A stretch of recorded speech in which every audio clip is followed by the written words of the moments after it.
You still have a life ahead of you. Your mother would have wanted you to live that life.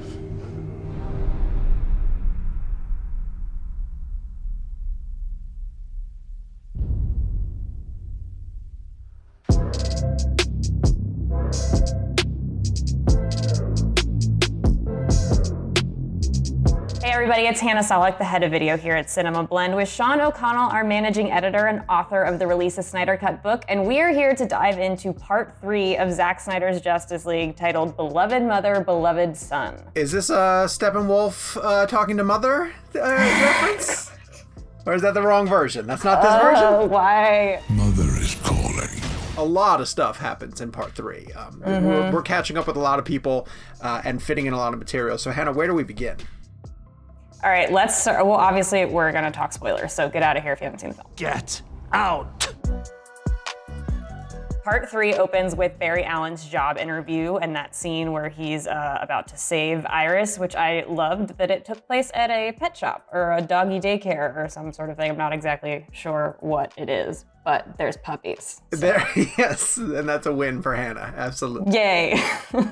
So going back to rewatch this, I was caught by how often he's making I'm late jokes. It seemed like a lot, right?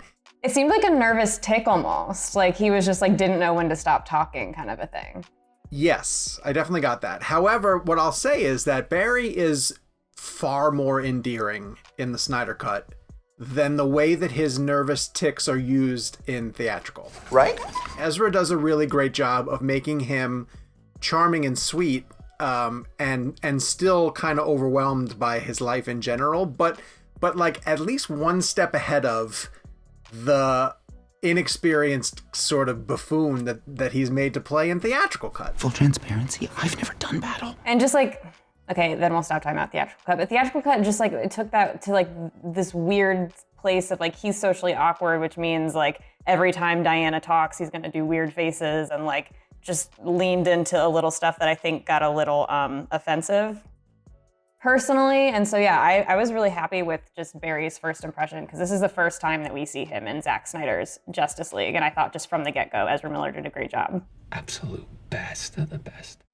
Great song choice. I really like, so, we've been nitpicking some of the songs. Really? Oh, I really liked the song choice. Yes, I thought it was very sweet. You're talking about like when Iris yes. crashes song choice. Okay. Okay, so this is another one of those sequences where because I know how it plays out and because it takes so long to play out that on rewatch, there's a chance I may skip through this because the first time you're watching it, it's borderline suspenseful. The truck driver. Oh my god! When his her food. car starts to like crinkle, I got chills. I was like, "That! Oh my god!" It is really good, but the slow motion use of him rescuing Iris takes a really really long time, and him, grabbing the hot dog it moves very slowly.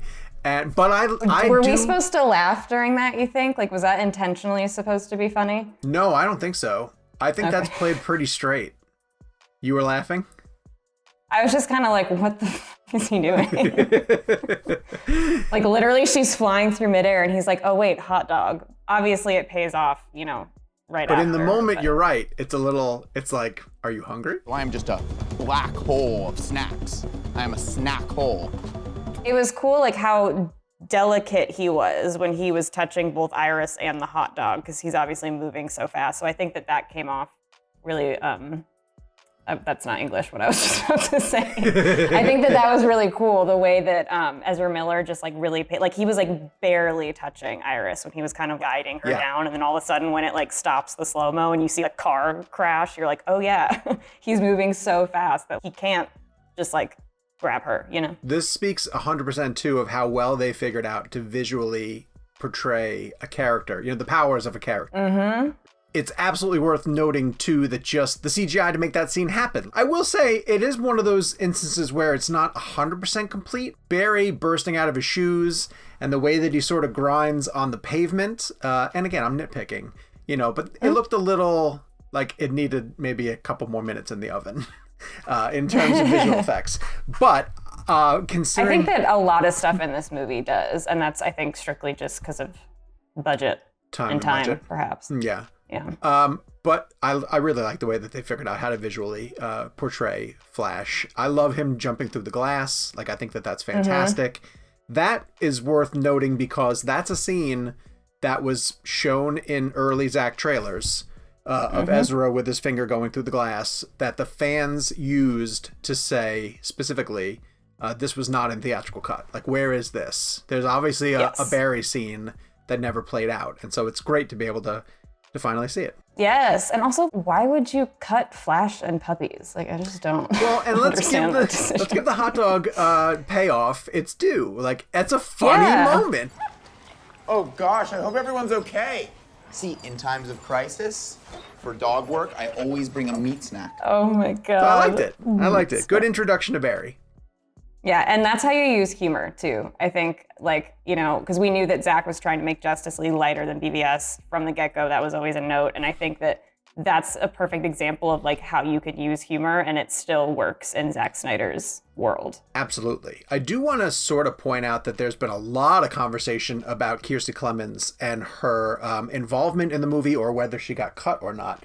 So I was a little bit surprised that the part is as small as it is. And I know she was included because they were assuming going to use her later.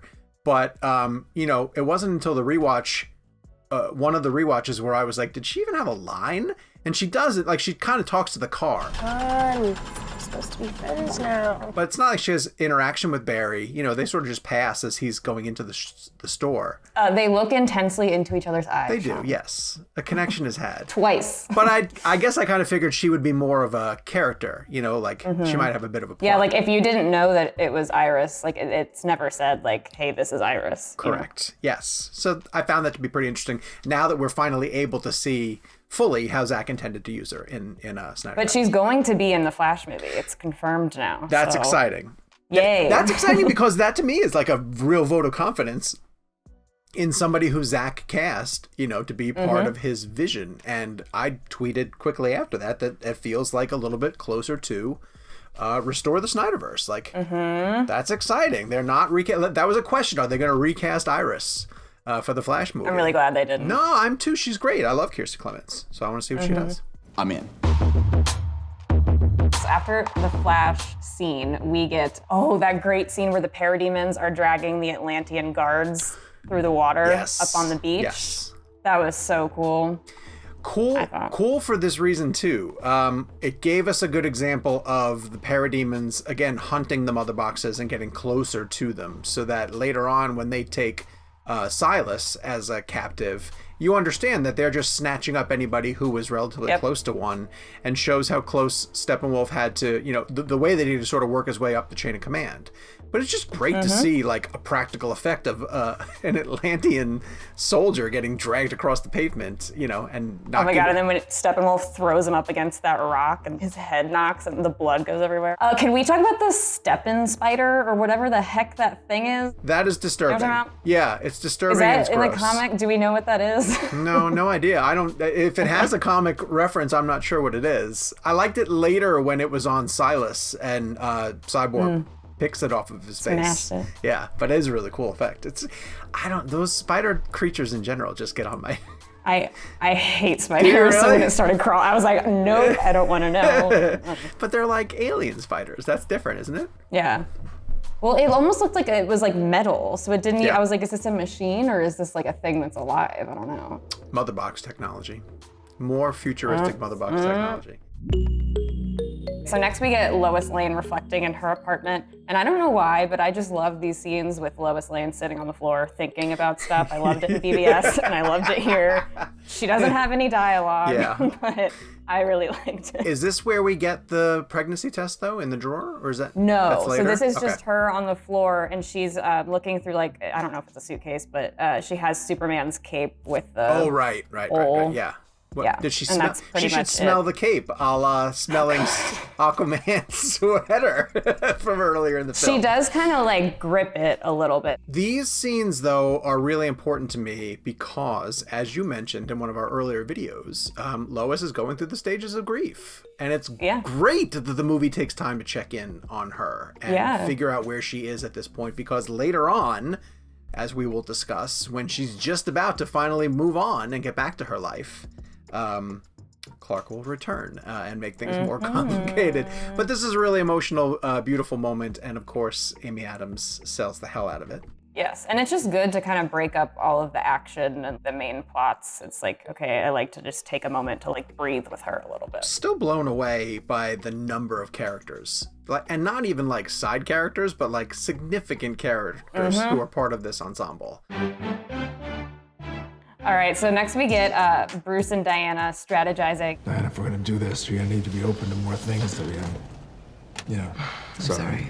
That's okay. The main thing I wanted to get your thoughts on is this is kind of where we get Bruce and Diana flirting. It's really the only moment that's like overtly putting them in that situation. I did not like that scene, not even a little bit. That scene is super uncomfortable. Like just and not because it's Bruce and Diana, like I don't care necessarily, but use the BVS example. You don't know me, but I've known a few women like you. Oh, I don't think you've ever known a woman like me. You know, that kind of talk that they had back and forth is so much more effective than the two of them reaching for the mouse at the same time and clumsily like touching hands. I thought Ben and Gal tried to play that as best they could, but it was clumsy. I thought it was really clumsy. Did you think so too, or did it work? I don't think it worked, but I tried to let it go. I'll just say that. I was like, all right. Because then, like, it's just weird to, like, see them being awkward. Yeah. You know? Like, I'm much more comfortable with them flirting when they're confident. Yeah. Because, like, it's Bruce Wayne and Diana Prince. Like, they're not insecure, awkward people. But that was a little bit of schoolboy, schoolgirl type thing, and that's not who they are. I know. That's not who they are. Like, yeah, I agree. Also, are either of them, like, that clumsy to not realize that they're both reaching for the same mouse? Like, they, like, fight people for a living. Like, they're very conscious. Yeah. Batman is a precision machine. Like, he would not reach for the mouse at the same time that Diana Prince was doing it. And if he did it on purpose, so, like, act like it. Oh, maybe he did. Oh, I don't know, Bruce. Anyway, again, we're nitpicking, but moving on. The point of these videos. So next we get Victor Stone's flashbacks. So we get the football scene. I loved the scene with his mom, and is that the principal, I assume, or headmaster, with Victor's smug smile as his mom kind of talks about how Victor helped her because he's got a good heart. What did you do to help her? I loved that. I was gonna ask you though, because you've talked a lot about the use of slow-mo, and we get a lot of slow-mo football in this sequence. So I was curious how you felt about that. I thought this is one of the situations where it was really, really effective. Slow motion in sports in general is really effective as a visual component. And more so than, I thought it fit the material a little bit better. It was a heroic moment for him, one of the last heroic moments he's going to get as Victor. I thought that the flashback does a tremendous job of giving the emotional backstory that has to come with Victor. And it's relevant for people who, because Cyborg is not one of the more household name characters, you know, like the times that you see him early on, if you're relatively new to the Justice League story or even DC in general, and if it's been years since you've seen BVS, you might not even remember the tiny flashback about Silas creating him. So terrific way to fill in the backstory of this character and catch people up really fast about the history of Cyborg and why his contributions to the League, I think, are really relevant. Yeah, and I just thought Ray Fisher did a great job. Like the look on his face when he realizes that his dad isn't in the stands just like broke my heart. And then I didn't realize this until I was watching the second time through, but when the car hits and you see the crash for a split second, Victor reaches his arm over and tries to cover his mom, and my heart just broke. Yeah, really nice moment. That's a really great moment. I think that that's the best performance that Ray does in this movie. I think when Ray is Cyborg, I think he's trying too hard to be morose, and so I liked this bit of Victor having some more of an emotional range, I guess is the word that I'm looking for. So what's the timeline of this happening? So like when did this happen in relation to when we see Victor like learn about his powers and like join the Justice League? Because I could see like him being really shut off, like you're saying, and kind of reserved if this was like a week ago. It's not, you know, maybe it's not a week, but it's not a long time. It's really not a long time. Let's say it's a couple of months, you know, total from when Silas got a hold of the mother box and even had the ability to use this tech. Yeah. But you're supposed to be under the impression that it all kind of happened relatively close to one another. So he's still definitely coming to terms with the fact that like he had this athletic career and a healthy, somewhat normal, balanced life, and it was taken away from him. Okay, so let's talk more about Victor and his powers, because the next scene is when he picks up the recorder that his dad left him that kind of explains his powers. And I really liked that Zack took time to explain a little bit of what Cyborg is capable of, because to be honest, like, I mean, yeah, it's clear that he can like do a bunch of stuff and hack into stuff because he's a machine, but like, I didn't realize the extent of the stuff Cyborg could do. And I was like, oh my God, Cyborg's like way cooler than everybody else here. He has and like, I would never have known. And I liked the visuals of like when they're doing the stock market, like you can control the financial world basically. And it's the bulls, collapsing with each other, and his use of the nuclear arsenal and all the missiles that he sort of wipes away. It's a very cool way to sort of personify what he's able to do. Which I still don't fully understand. I'm just like in my mind being like, well, I'm sure he can do anything he wants. But maybe he doesn't also, right? So it'll almost put you into his shoes of trying to figure out exactly the full extent of his powers. Yeah.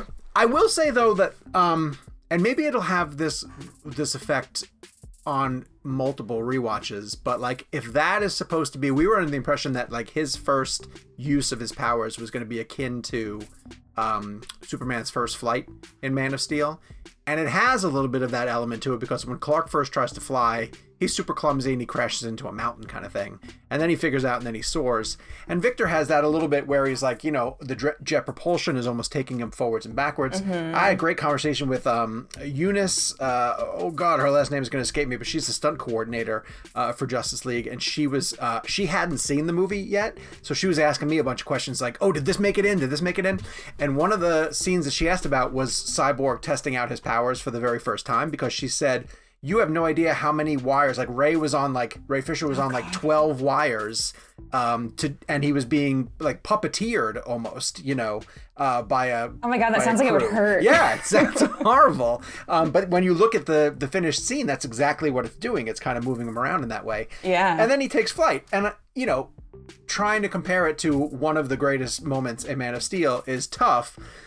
But I want to speaks to a bigger issue that I have with the Justice League movie in general, which is, again, it's a phenomenal film, but I don't know if it has any of those true, like, heroic swell moments. Like, maybe they will, maybe they'll resonate. I didn't get one all the way through. I thought it was really great and had its terrific moments, throughout, but there wasn't the one moment where I was like, damn, that was an all-timer. And I think Cyborg's first flight was supposed to be one of that, but was it for you? Did it play that way for you? It definitely didn't play like Superman's, no. Okay. But I will say, like, the way that I think I'm going to remember the scene of them explaining the capability of his powers and like Ray kind of being walked through that more than I am anything that has to do with like the physicality of him being able to take flight, if that makes sense. Maybe the closest one I had was Barry running faster than he's ever run before. When we get to the end, we'll talk about that chapter. Oh yeah, we'll talk about that chapter at another time. But yeah, that's but again, a great introduction to Cyborg. Okay, so next we get Barry visiting his dad in prison. It is interesting that Victor gets a flashback scene, but Flash and Aquaman don't, and I didn't realize that till just now. And maybe Zack and his screenwriters like Chris Terrio and stuff were assuming that most people who are sitting down to watch a Justice League movie know the story of the Flash. Yeah. But again, it's Ezra is better in this movie. He makes Barry more interesting. Make your own future, Barry. Next, we get Bruce recruiting Barry, which again is largely the same, minus a lot of that horrible dialogue. Like brunch. This scene has so much history for me, though, because when we went to the set in 2016 and watched them film, we watched them film the rooftop shot with Commissioner Gordon, which will show up at a later chapter. But Zack, after he met with us, after being on the set for the whole day, he said, I cut together a scene that we filmed just recently, and I want you guys to get a sense of the tone of the movie. And here's Bruce meeting Barry for the very first time. So he showed us that scene back in June of 2016. So that's how long he's had. And it was exactly what you see right there. It was everything with throwing the Batarang and Barry catching it. But I love when Barry catches it and the realization of who he is, and he turns around and he's just like, You're the Batman? and then it leads into, okay, so then we get to the laugh line. What are your superpowers again? I'm rich.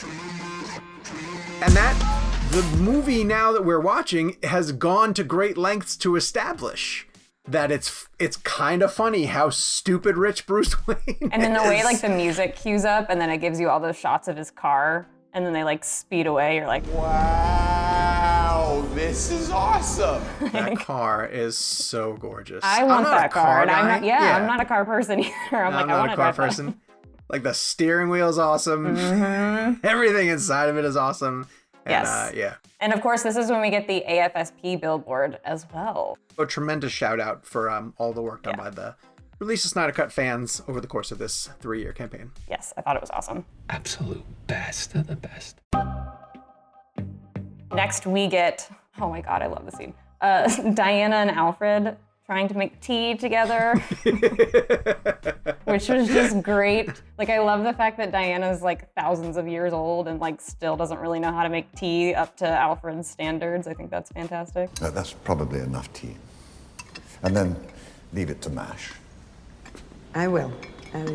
Definitely will. And as you pointed out in a text thread too, you were like, this is how you do humor because it's all character based. Like, of course, Alfred's out of his Alfred being element letting somebody agitated else. about, it's fantastic. Yeah, the lines that he puts in, he's like, If you put the water in first, Of course. so we don't scald the tea. Yeah, you can just like, his entire body is so tense. I love it. but, and I pointed out to you, I was like, I do get why when you're going through and you're trying to make hard cuts, that this is a scene you would say, like, of course we have to cut this because I'm not going to cut something else down the line, that's more action driven but it's such a beautiful scene and it adds so much to who these characters are that I'm just thrilled that it's in there. I have a question too about this scene. So Alfred is showing Diana the, It's a gauntlet. Yes. and so she Cuff asks, she's things. like, make me a black lasso. Do we ever get a payoff for that or no? I was trying to look for it and I don't think I saw No. it. I don't think so. No, maybe that was a tease of things they were going to go. And I don't know from the comics if she has ever had a black lasso. I don't know. I'm sure people will tell us in the comments. I'm sure that they will. I look forward to their comments. And so next we get Diana recruiting Cyborg, which is similar again to what we saw in theatrical cut. But I thought it came off much more genuine. Cyborg drops an F-bomb too. Yeah. We need your help. The world does. Fuck the world. It like hit my ears and I cuss a lot, so usually when people cuss, I just don't register it. But the way he delivers it, it's very striking. Very deliberate. It's definitely not the only one, but I think it is the first one. I think it is the first one too. And you're right. It's the same essential scene, but played a little bit more dramatic, with better line readings and better interpretations. I kind of also like too that it's a good example that both Bruce and Diana strike out a bit at first, right? Like Bruce strikes out with Arthur in terms of recruiting him. Diana temporarily, because Cyborg comes around pretty quickly. And that leads to how much funnier it is that Barry was just like, oh yeah, Okay. I'm in. I'm in. All right, so next we get Cyborg burying the mother box, which I don't remember it being a thing that was talked about in theatrical cut, that like people were like, yeah, Victor died. But then I was like, oh, obviously you wouldn't just be like, hello, yes, I used a mother box to transform my son, Victor's still alive. But I liked that there was such a emphasis on seeing Victor's stone next to his mom's to just kind of hit that point Victor's home. stone. Very Oh my good. God. Hannah. Well done. Okay, please don't ever say that to me again. So next we get to Silas and Ryan in Star Labs, and then Silas gets kidnapped. The only thing I was going to point out is that I was not a fan of that joke that Ryan makes about the That hottest made me thing. laugh. Of course oh, it did. come on, really? You're looking at the hottest thing on earth. Exact words I said to my prom date. She dumped me anyway. Made me laugh. I'll let you laugh. I'm sure everybody else thought it was funny too. I'm just Thank you. being cynical. Next we get Commissioner Gordon. So that's the first time that we get to see him. What do you think so about that? much happening in this chapter. I know. There's so much happening in this chapter. It's another indication of how much ground is being covered in this film that Zack has introduced. Forget about going back over all the chapters of the things that he's introducing for the very first time in terms of Central City and who Barry Allen is. Everything to do with Cyborg and Victor Stone's whole backstory that we just get to punch into Gotham City and see how Commissioner Gordon is sort of putting that together. I like the line a lot where they show him the sketch of the suspect, for the Starlab break-ins. And he's like, come on, you think he fights criminals for 20 years here and then he goes to Metropolis and kidnaps 8 people? I'll talk to him tonight. How, Jim? How do you think? J.K. Simmons is tremendous in every single thing that he does, so him as Commissioner Gordon is fantastic. It's a little bit of, like, I want to live more in this Gotham interpretation because I think that I like the Batman aspects that are cheesy villains and, the Penguin and the Riddler and the stuff about Batman that's kind of comical and goofy. And we never get a sense of that in this universe. And we haven't got a sense of it in a really long time on the film side because Nolan stayed so far away from it. But whenever I get a hint of like, oh, there is a Commissioner Gordon in this universe, so I kind of want to know what his history with Batman is. Like, we're talking about years of Ben Affleck's Batman and J.K. Simmons' Commissioner Gordon teaming up against a whole slew of colorful villains, and I feel like we got cheated out of it. But it's nice to get, a little snapshot of it. Okay, so next we get Barry coming off of Batman's jet, plane, whatever, where he's very stunned by seeing Diana. I'm Diana. Hi, Barry. I'm Diana. That's not right. I also just love his line reading when he sees the bat signal, though. Yeah. Where he's like, Awesome. As a bat signal, that's your... Oh, sorry. That's your signal. That means we have to go now. Yeah, that's what that means. I love the look between Diana and Bruce, and they're both just like, oh, okay, got it. This is what we have. This is our team so far at this point. I think that that's a pretty crucial scene to keep in. I like that it's them getting back together. And I do think that I think Barry's line of, hi, Barry, I'm Diana, is way more effective than any of the stuff that Joss put in, to show how sheepish Barry is around Diana. Yes. So next we get Steppenwolf taking the Atlantean mother box and that whole battle. Still in chapter 3, John. Holy God.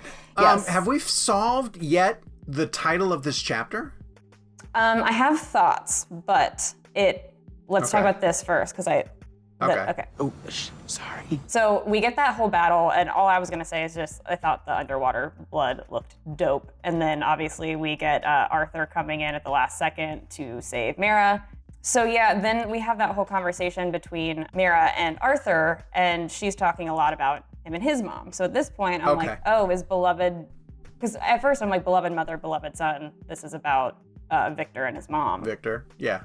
And then I guess you could also argue that it could be about, because Mara's basically like, your mom, it was her responsibility to go to the surface, now it's yours kind of thing. And so there's that parallel of like, there's a lot of like, you need to kind of avenge your mom, even in like The Flash, like he's visiting his dad who's wrongfully imprisoned for killing his mom. And of course it's Bruce's motivation as well too, both of his parents, but definitely the death of his mother for that point of view. Okay, so that's fine. I can kind of understand why that's the title of the chapter, with so much material jammed into this chapter. The underwater Atlanteans versus Steppenwolf it's close to what we see in theatrical, but just like beefier, right? Like I know that there's a moment when Mara is like flooding Steppenwolf's nostrils with water. Yeah, I was like, what is she doing? Like I couldn't tell at first, because it kind of looks like part of his like face is being ripped off a little bit. Yeah, cool, she's like drowning him. Arthur showing up to stop his blade though at that moment was really, really cool. That's a great heroic moment for him to pop up at that point. And then the conversation with him and Mara is terrific. All right, overall thoughts on part 3. It's a lot of stuff. I mean, we really got through. If you're going through and watching it in segments and you get to the end of chapter 3 and you are, even if you're into it, I think that feels like the moment when you're kind of like, okay, I'm gonna take a break and recap myself, because we're almost at a point now on the timeline where it's essentially a movie, right? Like we've watched. And this is almost about the halfway point. Yeah, so that would make sense. But yet, we haven't even, when you think about it, in a Justice League movie, gotten to any moments of the team together. Right. Like, we're still in the build the team aspect of this, and we're halfway through. That's a lot, man. All right, so that takes us through the first 3 chapters of Justice League. We'll be back with our breakdown of Chapter 4 of Zack Snyder's 4-Hour Justice League, so make sure you keep it right here on CinemaBlend. If you're here on the YouTube channel, make sure you hit subscribe and turn on your notifications. The minute our next video drops, you guys will be the first ones to know.